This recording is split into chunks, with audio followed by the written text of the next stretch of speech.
Hi everyone, I'm Hazel from Saudi Arabia. Just representing here sa Risk Family and World Immigration Services. Especially sa immigration. Pinakamabait na Philippines po sa pag-guide.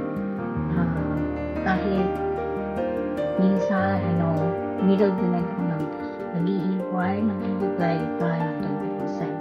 Super thank you for this update, sa reply, sa everything. At saka sa processing team ng World Immigration Services. Actually, I got meeting sa last first week ng April. Yeah, late lang nga yung date.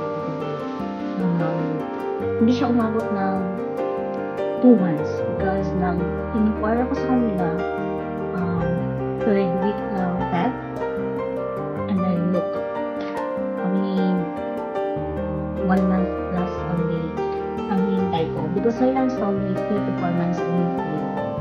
But look at this, it will not reach that duration of na sinabi nila. Thank you po kasi binigyan niyo ako ng chance to work in you, in your na as a stepping stone. At ang babait nila, especially Sir Lance. Thank you so much, Sir Lance, sa pag-guide sa akin. Kahit anong mga tanong ko,